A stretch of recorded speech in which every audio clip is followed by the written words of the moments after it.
আসসালামু আলাইকুম। আজকে রান্না করব সেমাই। এতে সেমাইটা আমি ঘি দিয়ে ভেজে নিব। ঘি দিয়ে ভেজে নিতেছি। এটা আমার ভাজা হয়ে গেছে। এখন যে গরুর দুধ জাল করে নিছি, দুধটা আমি একটু পানি দিইনি। এইভাবে রান্না করলে সেমাইটা ভালো লাগে। পুরো ভিডিওটা দেখতে থাকবেন।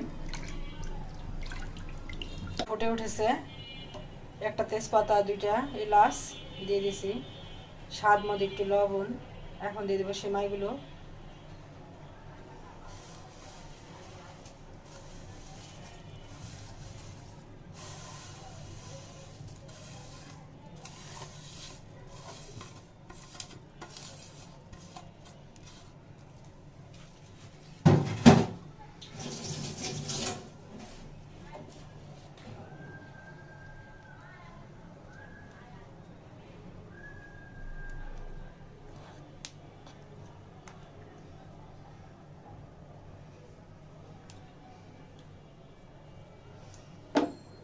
এখন দিয়ে দেবো চিনি। চিনিটা পরে দিলে সেমাইটা সুন্দর হয়।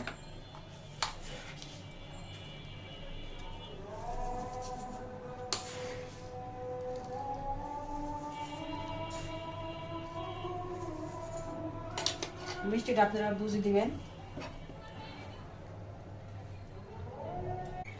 এই তো হয়ে গেল আমার মজাদার সেমাই রান্না। সেমাই রান্নাটা ভালো লাগলে লাইক, কমেন্ট, সাবস্ক্রাইব করবেন। এভাবে বানিয়ে খাই দেখবেন। সবাই ভালো থাকবেন। আল্লাহ হাফিজ।